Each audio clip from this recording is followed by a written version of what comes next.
October is World Polio Day. And so when we think about our donations, every donation helps us attain the support, transportation, and materials needed in our fight against polio.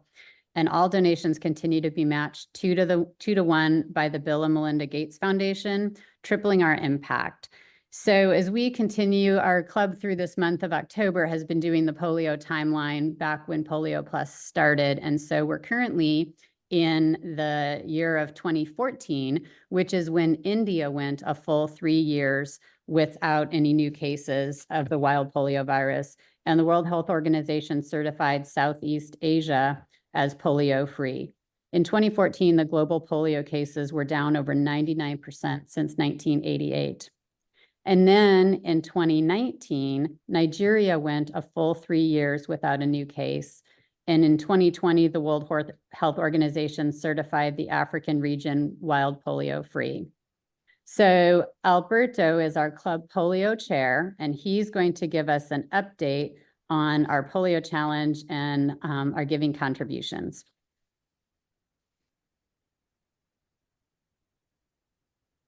Good afternoon, everybody, and welcome all visitors, and welcome to our guest speaker, Mike McGovern. Thank you, Julia. And I just wanted to give a quick update of what we're doing this month and as an E-Club and where we stand in relation to contribution to PolioPlus. At the beginning of the month, we actually started a challenge to our club members and challenge all club members to donate at least $25 to PolioPlus Fund and try to see if they would like to become members of a PolioPlus Society, which is a district-led initiative, and it's approved by Rotary International. So what that is, it's like a small or dedicated, like similar to Paul Harris Fellow or Paul Harris Society, where each member, the member commit to donate at least, in this case, $100 per year to PolioPlus Fund. So having said that, I'm proud to say that a lot of members in our club enthusiastically follow the challenge. And I just want to give a couple of numbers of where we stand today. I think I've seen thank you, Julie. Here it is. So I'm actually having an update that just a couple of hours ago. So first off, we have already reached 96.5% of our annual goal in PolioPlus. And so our goal is $22,280. And as of today, we have donated as a club $2,200. That means that we have reached 96.5% of our goal. That's an increase for just a few days ago of 92%. And I'm sure since our challenge runs through the end of the month, that we'll do even better before and by the end of the month. Anyways, what that means is like a 95 and 70 cents dollars per capita in our club. And just with this month, we already reached $900 donation, and 65% of our members have already donated. On top of that, we also, I'm happy to see that we have 4 new PolioPlus Society members that just joined in the last few days. And we have a good portion of our club that has already done that. So thank you. I'm so proud of all our members. I'm excited to welcome Mike McGovern, and I'll give the mic back to you, Julia. Thank you. Thank you, Alberto. So we had asked Terry Weaver to do Mike's introduction, and past District Governor Terry is actually in Pittsburgh with Lance at the zone, and Sue's on her way there. And so Terry didn't want to miss out on this opportunity to introduce Mike. And so he pre-recorded his introduction. So we get to see a little bit of Terry. And so I will let Julie show that video with Terry doing our introduction. Hello, E-Club friends. I'm sorry I can't be with you live today, but I wanted to take Alberto up on his offer of introducing my friend Mike McGovern as your speaker. Mike lives in Cape Elizabeth, Maine, where he was town manager for 31 years until his retirement in 2016.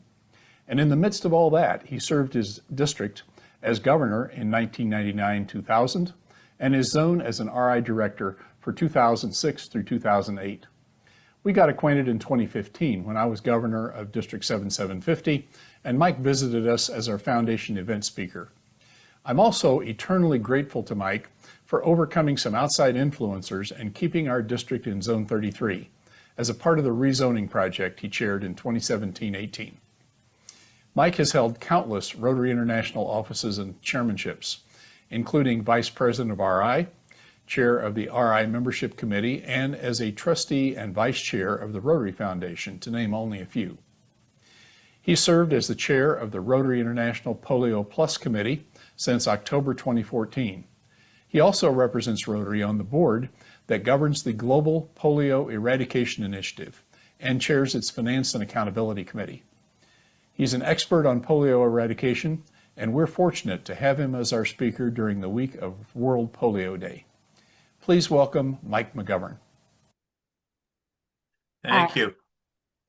Thank you. And so that was nice of Terry to be able to do that for us. And so as Mike comes on to do our program, I just want to remind everyone to keep yourselves on mute so that we can have a great recording. And then if you could put all of your questions and comments in the chat, and I will moderate those at the end. So as you think of something that you want to ask, just type it into the chat as we go along. And again, we're super happy to have Mike here today. And Mike, I will turn it over to you. Thank you very much. Good to be with you. And first, I want to thank Terry for that introduction. I'm actually headed to Pittsburgh tomorrow, so I'll be able to thank him in person after I arrive there. It's also good to see Sue Poss on the call. Sue and I were district governors 25 years ago together, 1999-2000. And it seems like yesterday. It's been good to see Sue at many meetings and events over the years since, and see her continuing service to Rotary, and also see some of the wonderful places she sometimes goes that she posts online. So anyway, good to see you all, and happy to be with you and give an update on polio. I am going to share a screen, which I promised to send in advance. I admit I didn't. I apologize for that, but nonetheless, I have it and it's ready to go. And if I can hit slideshow for beginning. Here we go. You know, and I use this as an opening slide because in the end, this is what it's all about. You know, we talk about numbers, we talk about cases, we talk about all the different things. And in the end, it's, you know, there's a slogan that the World Health Organization uses, and it's sort of the logo of the Global Polio Eradication Initiative, which is the umbrella organization, No Child Left Behind. And that's really what it's all about. We need to reach every last child. When we do, for those of you that have been on a National Immunization Day or gone out and immunized kids, they paint their pinky purple. That's what sometimes you see references in polio to Purple Pinky Day and different events raising money. But we have these 4 kids. This is in Pakistan. The only reason I know that for sure is I know the woman who's with them at the top of the screen. She actually spoke at one of the conventions, but I've actually had the opportunity to visit Pakistan, I think 10 different times over the last 10 years. I end up there about once a year since it's sort of the epicenter of polio. And she's a great polio worker, great polio volunteer, and always happy to see her when I'm there. So you see the cooler down below. One of the many things we provide is refrigeration, and I have always thought of refrigeration as these little igloo coolers or whatever brand they are, with the End Polio Now logo on them. But I found that we also fund good full-size refrigerators and some of those things that it's important that we keep the vaccine cold. So, Julie gave a little bit of history about this, but it's, this goes back, many years to actually the mid 1980s or even the late 70s in the Philippines. But, in order for Rotary to do anything and to ask the clubs to donate to anything, it has to be endorsed by the councils on legislation. This is sort of the legislative arm of Rotary. It meets every 3 years, determines the broad rules, sets guidelines on what the directors can and cannot do. And, it's interesting. For many years, Rotary never had an international project. It was all club projects. There was a statement even 101 years ago in 1923 that said Rotary would only be about doing community projects and not doing things beyond. Well, eventually, they were looking for something for Rotary's 100th anniversary to commemorate, looking for something for the turn of the century. And after the success in the Philippines of eradicating polio, they decided, why don't we take this on as a world project? And several of these council of legislations, they used to meet every 4 years, they meet every 3 years now, have taken on and said, it is and must remain the premier goal of Rotary International, its foundation, until the world is certified as polio free. So we've had a lot of success. This chart is from a website. Paul, it's hidden a little bit for me. The world in data, and I snuck ahead. And never try to move something when you don't want to. There we go. So then it's actually from an outfit called Kid Risk that puts together a lot of the different statistics and a lot of fine print. I apologize for that, but you can see we've gone from in estimated cases of over 400,000 down to definitely less than 1,000 now, and I'll go into that in a little bit more. And as Julia mentioned, we have had a 99.9% reduction in cases. We're only endemic now in 2 countries, Pakistan, with the picture on the first slide, and Afghanistan. 20 million people are walking on Earth as a result of Rotary, our partners, and others who support the Global Polio Eradication Initiative. We're also very much focused on something we call consequential geographies now. Even though we'll say that polio is endemic in 2 countries, which means it's never endemic, means it's never left there. It's circulated all times. Even in most of the countries where we find either polio cases or what we call vaccine-derived polio virus, it's really in only specific areas in those countries. For example, in the Democratic Republic of the Congo, it is only in the far eastern countries. And if you look at, the countries where we have polio now, they have a couple of things in common. But one of the things is there's a lot of militancy, there's poverty, and there's, lack of government control from the central government. And, those things, as well as some other factors, are what makes these countries, the toughest ones to work in. So, in addition to those successes, we also had an outbreak of wild polio virus type 1, which is the main type now. Type 2 and type 3 of the wild is substantially gone. But we had this outbreak in Malawi and Mozambique. And it was successfully closed in May of 2024. Pretty amazing. Rotary supported that effort. They were trying to deal with polio at the same time they had a cholera outbreak. And I actually went there about a year and a half ago, I think it was, to Mozambique, a country I never thought I'd go to. But anyway, went there once, and it was just so inspiring to see everyone pulling together to make sure that the kids got polio drops. And as a result of all their great work there, donations from you and others, Rotarians, they actually closed that outbreak in May of 2024, and we haven't seen any polio virus type 1 since in anywhere but Afghanistan and Pakistan. What we also, every polio case, what they do is, pardon for mentioning this during lunch, but lunchtime, but they take, if there's a kid who is showing signs of a disability that could be related to polio, they take fecal samples and send them to laboratories. Those laboratories, there's about 165 of them that we fund around the world, but mainly in Africa and the Mideast area.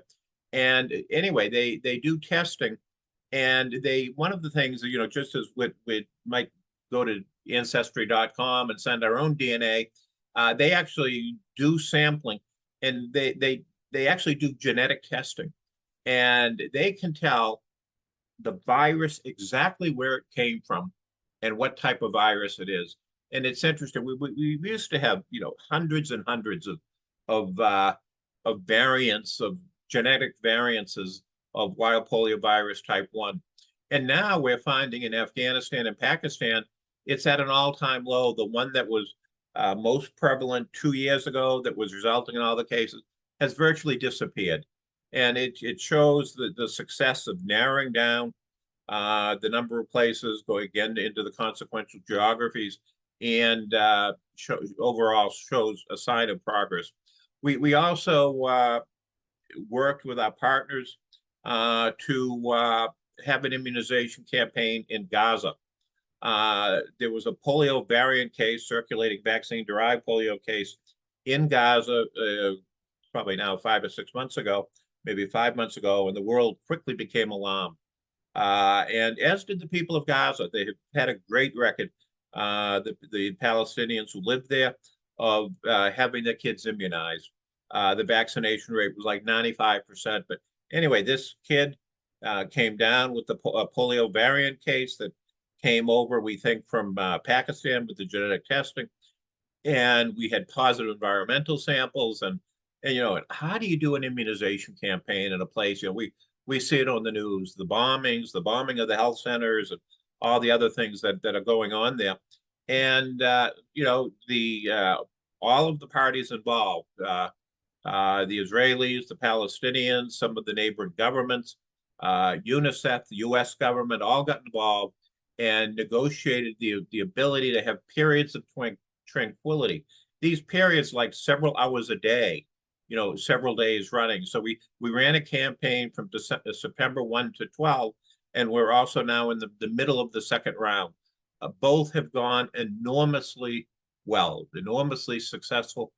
There's been, first of all, most important, in some respects, there's been no injury to anyone. Everyone's been safe. The frontline health workers have been safe. There's been no attacks on the health workers. And out of we targeted, and I think that's a bad word, we identified that we wanted to do every child under 10, and also give them vitamin A at the same time. And in the first round, we reached 80%, 87% of the kids under the age of 10. So, extremely successful, considering that, a lot of those kids were already fairly well immunized. A lot of the other kids are. And the one kid who did come down with polio had been born like a month before the October attacks a year ago. The attacks into Israel. So that just shows how much they want their kids vaccinated. Rotary did a lot of questions. Did Rotary help? Well, $500,000 in our outbreak response fund that we provided to the World Health Organization went to helping it with the outbreak in Gaza. The other major donor for $5 million was the United Arab Emirates. And I do want to mention here is that all of the monies that Rotarians through your donations give, that Rotary gives, all go to the World Health Organization and to UNICEF. None of the money goes to governments or to some of the leadership in the countries we deal with. There's also been a big reduction, as you say in a future slide, on these polio variant cases since 2022. We also pictured here, there was a development over many years of a new vaccine. One of the challenges we had a couple of years is this with this new or novel oral polio vaccine too. It was introduced in March of 21. There was only one supplier, and we had huge problems with supply. It just wasn't available. There was some issues in the single plant in Indonesia, but fortunately, we now have a second plant, Biological E, which is this one's from, we just introduced a couple of months ago, and that's in India. And as a result of that, and the earlier vaccine, we've now provided over 1 billion doses of this new or novel oral polio vaccine. So if you look at all polio cases, at the very top of the slide, there's actually bad news. If you look at the far right, 2024 year to date, last year we had 12 wild polio virus cases in the world. With the reports that will come out this week, these numbers haven't been published yet. We will have had 62 cases of the wild polio virus this year. 39 of them in Pakistan and 23 in Afghanistan. We also have these polio variant cases. If you look at the that line, and we had over 1,000 of these in 2020. This year so far we've had 187. That's a reduction from 528 a year ago. So overall, even though because of the wild polio virus cases, there's a strong feeling that maybe this is getting out of control. Maybe we're not going to get there. The reality is, if you look at this, it's since we've had to deal with the polio variant cases beginning in 2016, we didn't really have any before that. The 249 cases year to date will be the least we will have had in 5 years. So the trend is down. That's good. We are getting the trend continues to be down in the variant cases, but the wild polio virus cases, we're definitely in a tough period right now, and particularly the children of Pakistan and Afghanistan. While there were only 12 cases last year, we have had the 62. 62 is the most number we've had since the pandemic year of 2020. But it's as troubling as it is. I'm reminded that 2 years before there were no cases in India, we had 940 cases, and then it dropped down the next year to 47, and the next year to 0, and maybe it was 1 and then 0. So it's if we're getting to the children, with the parents are presenting their kids for immunization, we can do that. You can see we had a little bit of, you can see the bump at the chart, that we had from 2018 to 2021. A lot of the real low point in 2021 is thought because of COVID. There weren't as many tests being done. And secondly, the people, with masks and everything else, people just weren't mixing as much. So there wasn't the travel, there weren't those other events. But and the other piece, and I'm not sure I buy this, but some say that 2024 it's higher because, as I mentioned, these laboratories, we have more what we call surveillance than at any time we've had in history. We've gone from just having a few laboratories that are identifying polio cases to the 160 I mentioned. So let's look at the big picture for Rotary. Those of you that have been around for a while in Rotary might remember that the first goal of the first campaign in the 1986-1987 period was to raise $120 million. Rotary doubled that with about 238 million, and there was the hope that that could do it. Well, it became a lot more complicated. There were more cases out there than we thought, and just trying to do all this work in all the countries, it ends up that Rotarians have now contributed $1 billion of Rotarians' own money and money you've raised in communities to polio eradication. Districts are able to give district designated funds, and it's matched by the World Fund. I won't go into detail on that, but it's an important part of the mix. That's almost 300 million. Bill and Melinda Gates Foundation. There was a Rotarian in Illinois that knew Bill Gates Sr. and asked Bill Gates Sr. to come to a Rotary meeting in just north of Chicago. and Bill Gates Sr. came, and then that same year, 2006, 2007, excuse me, Bill Gates Sr. came to the Rotary Convention in Salt Lake City and announced that they would give Rotary $100 million if we raised $100 million. Well, that's now added up, the number to $1.4 billion that they've entrusted Rotarians to how to spend the money and how to allocate the dollars to help bring the cases down to the degree they have. We've also had investment earnings, particularly in the early years, not so much anymore, although it's up a little bit now with short-term interest rates. We've had investment return about 185 million. So it's 2.9 million in revenues, and almost all of it's been spent. We don't sit on the money. About $1.5 billion has been given to WHO. UNICEF, we had a celebration in New York earlier in the year that we passed $1 billion. We give some monies to the CDC to help with a fund that helps with people that are injured or have gotten killed while doing polio work, particularly in Africa and other places. We fund PolioPlus partners around the world, which are Rotarians in the projects in the countries. And if you see, for over the 2.9 billion, including fund development, program operations, we have 6 full-time staff members for polio. One is the leader, one handles fundraising, one handles advocacy to governments, another handles PolioPlus partners, and one handles grants. And you can see that's 103 million. Earned income is 184 million, which means that every dollar that Rotarians have given and every dollar that we've gotten from the Bill and Melinda Gates Foundation, now the Gates Foundation, every dollar has gone directly to program spending, which is pretty amazing.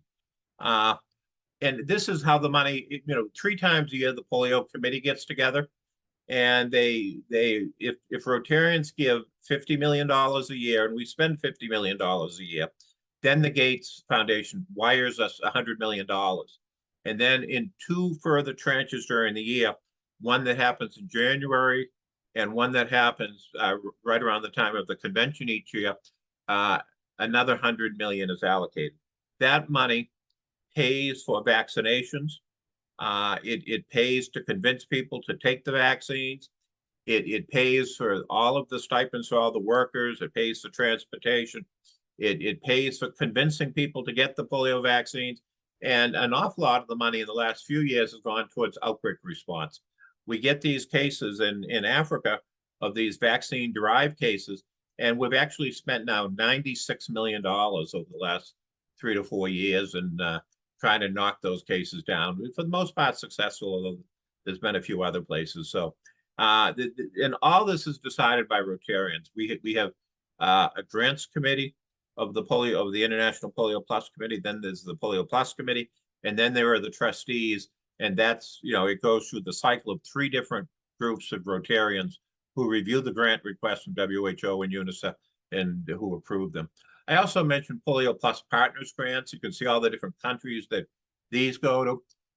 These are for activities done primarily by local Rotarians in the countries that you see listed here. And the 2 gentlemen at the bottom, one is Aziz Memon, who's our polio chair in Pakistan.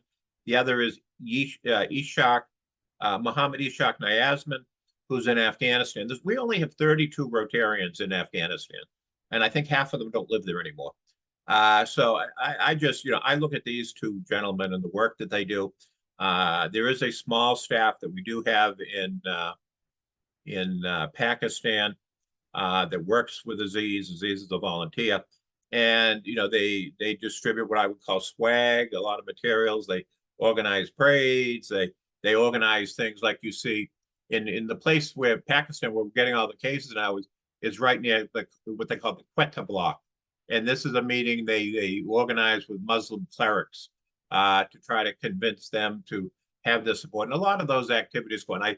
I actually attended one of them a couple of years ago, just north of Abbottabad, the community where Osama bin Laden was found. And you feel very awkward being there, but it was good to see their support, and and very, very helpful. I would like to say these monies that are spent are the only things that we spend money on for program-wise that are not matched by the Gates Foundation. Then they don't match the money we give to Rotary organizations. They match the monies we give to WHO and to UNICEF. So this particular slide, I've only shared it one other time. It was on another one of these calls this morning, and and the reason I'm sharing it is I talk about $2.8 billion, but you know what? It's what's given every year that makes the difference. It's what every club does, and there's a lot of sense out there that maybe Rotarians are tired of this. Maybe you hear the term polio fatigue, yet you look from 2019 up to the current year. Actually, the Rotary year just ended. Club participation, the number of clubs participating, has gone up every year. We had huge swaths of the world, particularly in India, where they just weren't participating. They didn't look at it the same way we do in the United States, that it's a global responsibility. But 60% participation of clubs, compares to, I can remember when it was 30.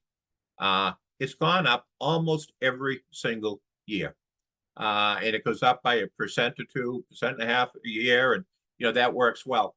The goal for every club is to give $1,500 a year. Obviously, your club's going to exceed that. And thank you for your generosity on that. The 100% participating districts, that is where every club in the district participates. And there's, not a whole lot of them, but again, that's increasing. And then you look at individual participation, individual Rotarians. In 2019, 2020, there were less than 130,000 Rotarians individuals who gave. Now it's up to 165,000. Rotarian contributors, Rotarians themselves, 122 up to 156. And you look at 13.5% of Rotarians giving. In times we weren't having a campaign, there were 5 or 6% giving. Now that's, it's gone up, I look at it 30% from 10 to 13 in just 5 years. And the total giving per Rotarian, you look at all the gifts coming Rotarians, and the average, it's $29.81. So, my point is, it all adds up. And Rotarians are more giving.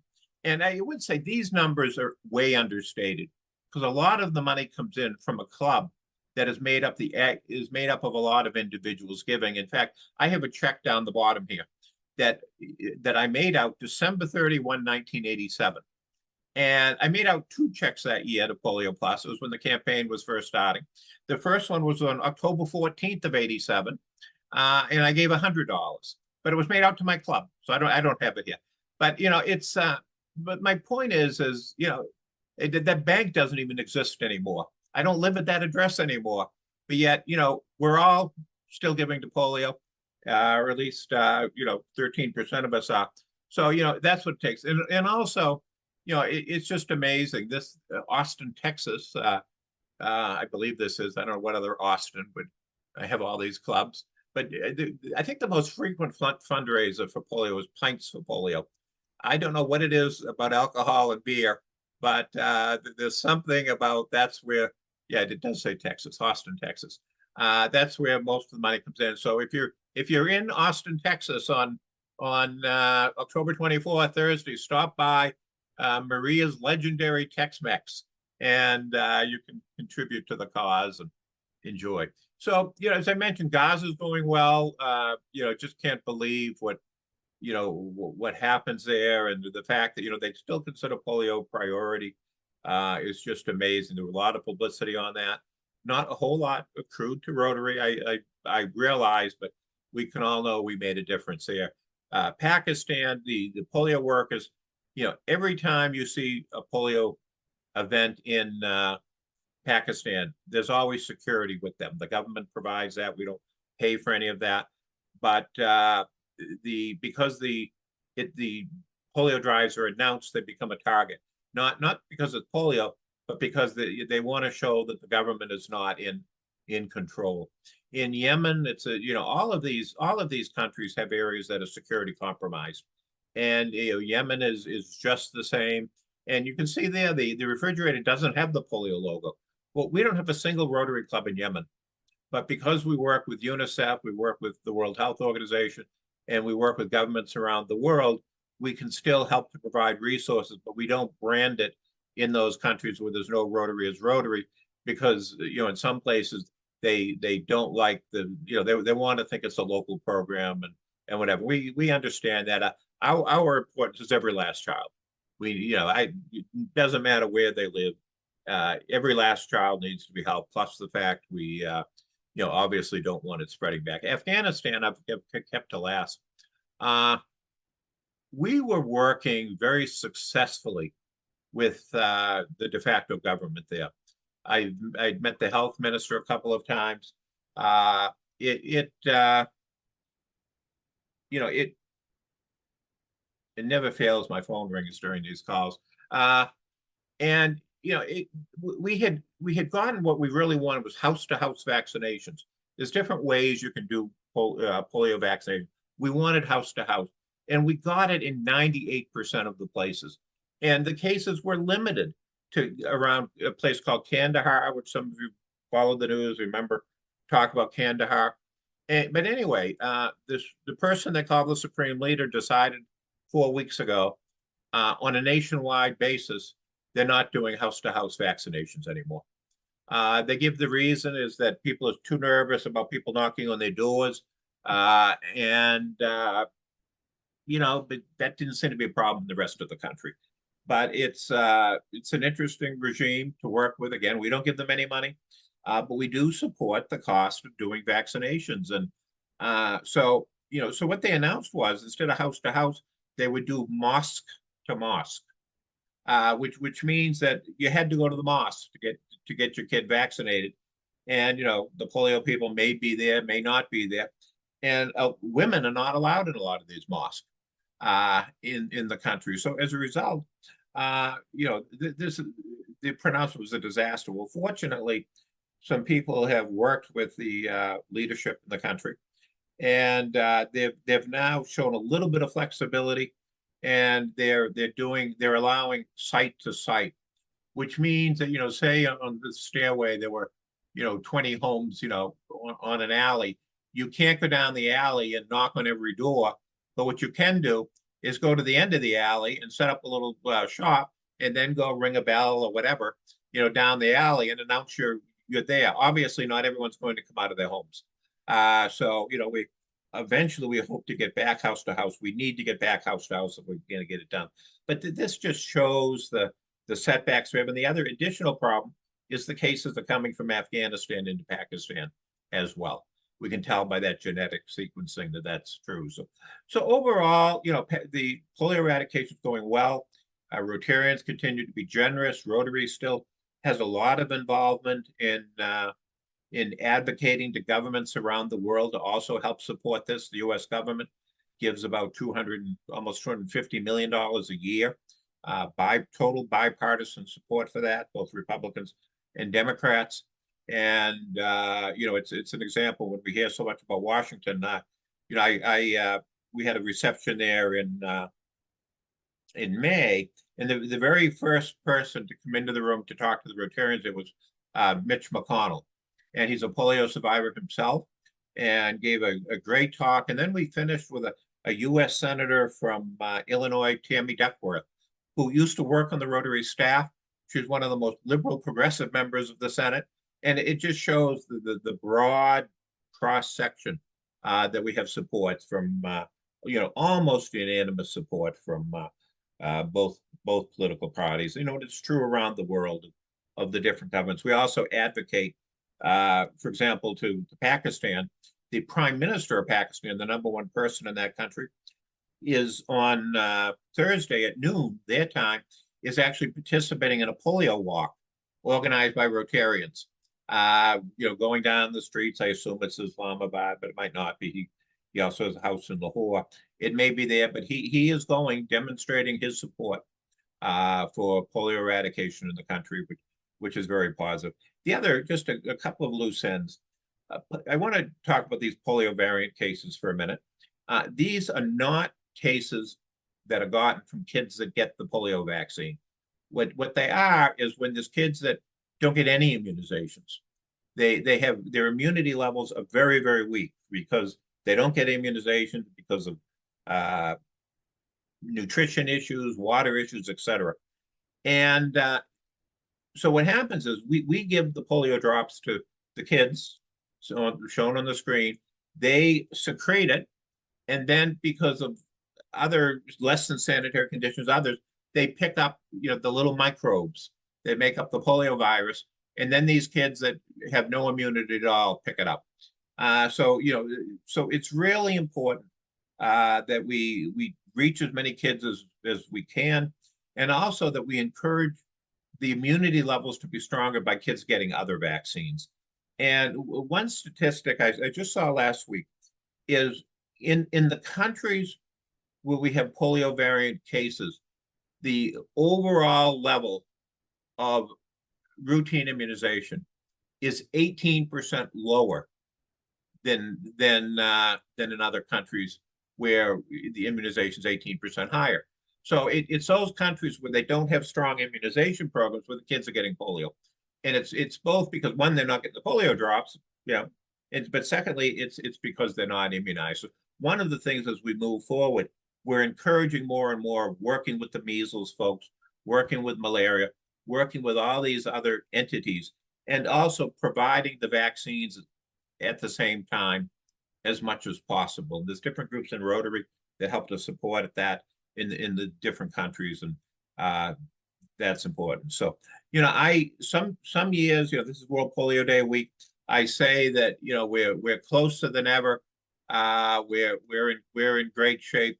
At this point, we are in great shape, but we do have a little bump. So it's important that we continue as much as possible. So we're doing one of the other progress things is that with the IPV, the shots in the arm, which doesn't cause these polio variant cases, they're looking at a new one that's called hexavalent, which, if my numbers are right, it's I think 8 different vaccines in the arm at the same time. And it's if I get it right, Julie, 8. I see you saying something. Good. So anyway, so they would be given the polio drops at the same time. That's a real positive development. And there's a group called Gavi, the Vaccine Alliance, which is one of our partners. They pay for all of the IPV, the injectable polio vaccine. So that's a big development. And eventually, I think in the hardest hit areas with polio, we're going to have to be doing more of the IPV than just the OPV in the consequent geography. It's a lot more expensive, and some of the preferences actually for the oral in some of these places. But the governments themselves decide what polio is. As far as timelines, we had a goal of the end of last year, which we didn't make, to get rid of the wild polio virus. The current deadline is the end of 25, and then certification would be 2 years later. All of these polio variant cases, the deadline is the end of 26, but certification would be 3 years later because we're looking at a lot more countries that we have to analyze that it's gone. So thank you for all your support, all your activity, and I'd be happy to answer any questions you might have, Julia. Awesome. Thanks, Mike. That was a great summary of bringing us up to where we are today. And your slides had a lot of great information. So thank you for sharing that. So I'm just going to go through a couple questions that got typed into the chat. The first one is, if donations to Polio Plus Fund are insufficient to meet the maximum that the Gates will match, does Rotary supplement our contributions by drawing from general funds? Or have we always just met that? Yeah, I don't have that slide. But every year we try to raise 50 million, and the Gates match actually kicks in not by how much we raise, but how much we spend. So if for every dollar we spend up to 50 million, they reimburse us. This past 2 years ago, we made the 50 million, but we had a $5 million extraordinary contribution that didn't come this past year. This year we got up to about 46 million, and Rotarians were not as active with global grants and whatever. And the trustees of the Rotary Foundation filled in the gap with monies from what they call the World Fund. They aren't Rotary International monies, they're Rotary Foundation monies, but they have filled the gap. Usually we don't advertise that in advance because if we did, then we wouldn't get 46 million, we'd get 44 million. So it's all the dollars are necessary. But in the last 3 years, they gave a little bit last year, very little. But in the last 3 or 4 years, they have given a little bit. But generally, we're running 48, 49. This past year, as you had in North Carolina, you had a disaster, monies, sometimes, go to other things. COVID, a lot of funds went to that, other disasters out there. So.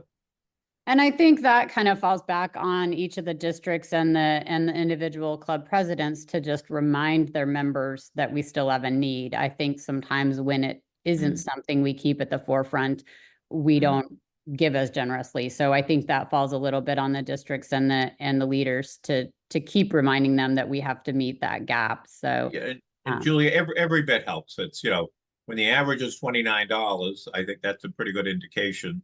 And somehow, with an average of that, we get up to 50 million. It's pretty amazing. Right. If we could all give 35 instead, we'd be there. So, and the Polio Plus Society is even better.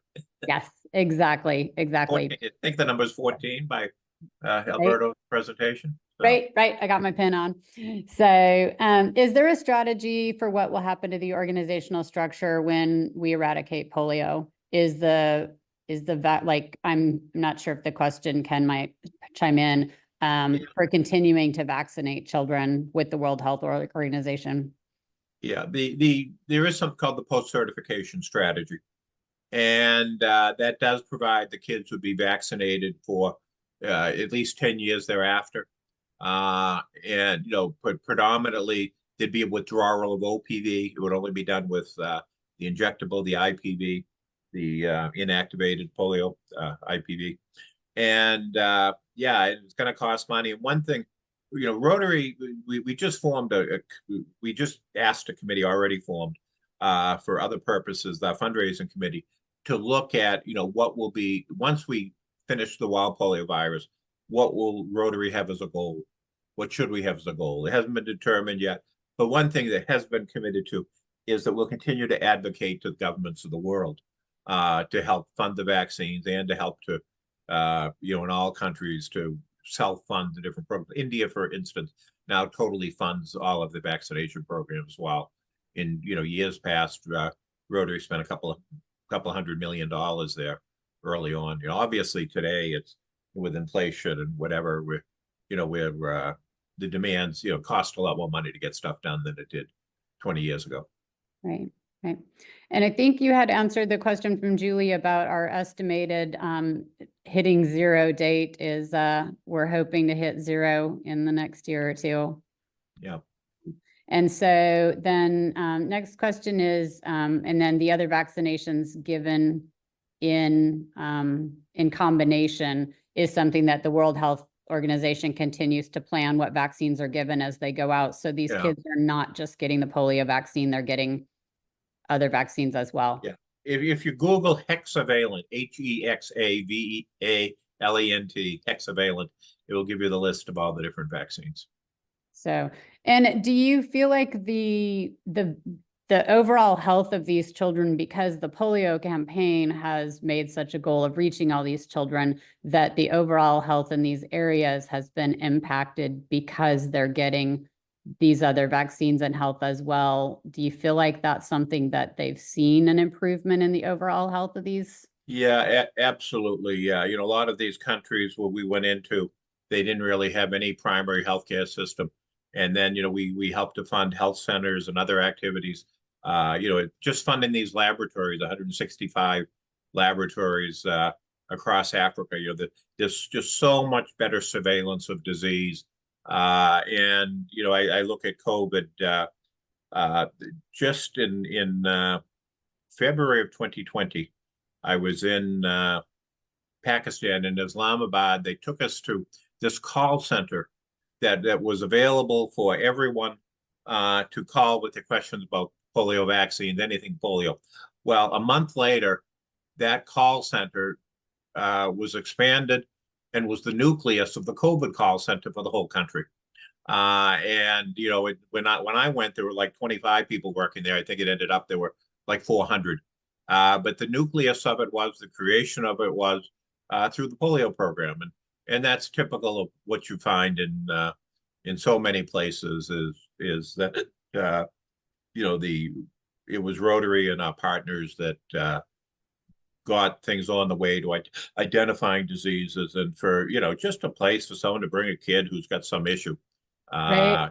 It's yeah, you know, I visited a couple of those in Nigeria, and it's just, you know, you go to the doctor here and you have to wait 15 minutes and you complain, and you know, you look at the difference between, you know, what those kids and those parents have to do and wait for, and I know sometimes it takes, you know, months to get an appointment here, but it's you know, just the fact that we're able to help with that, and you know, they're all kids, and you know, everyone's born where they're born, and it's you know, particularly with some of the political issues in the U.S., you know, hopefully, you know, wherever people live, they can get the care and the attention and the respect that they get where they live, and it would you know, solve an awful lot of other problems in the world if people had services where they live.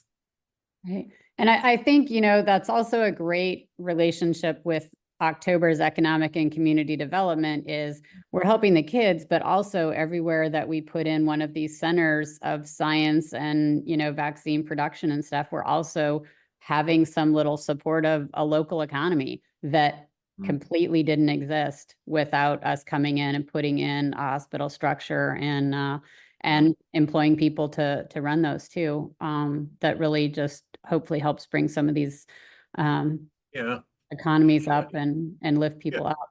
Julia, it was in the polio program that we also, you know, were instrumental in using handheld devices to, you know, keep track. So, you know, every you know, the polio workers, you know, they're given these, you know, little you know, sort of like an iPhone, but not the same, but cheaper devices.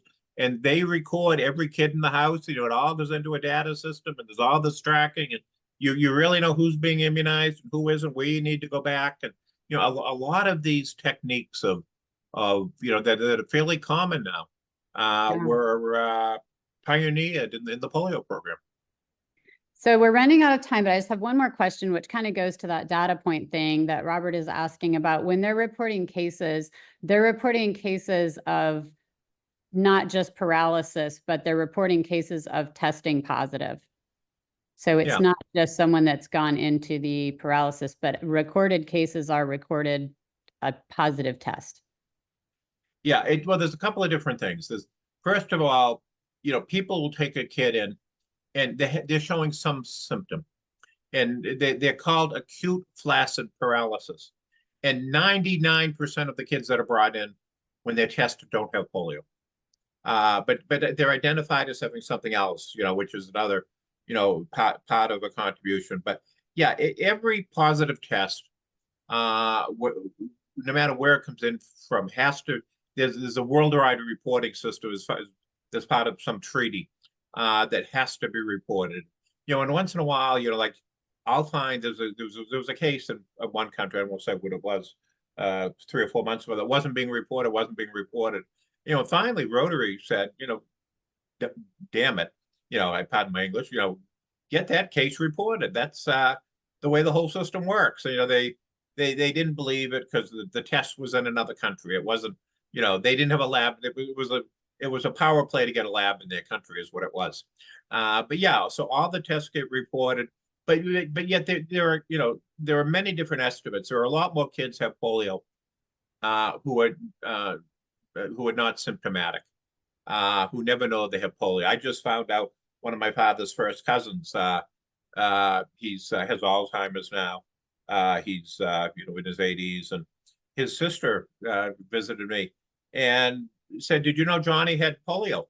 And he did. He just didn't find out about it until he was 80, when, they did some blood work and other tests and identified that he had apparently had polio and he was having symptoms of it now, post-polio syndrome.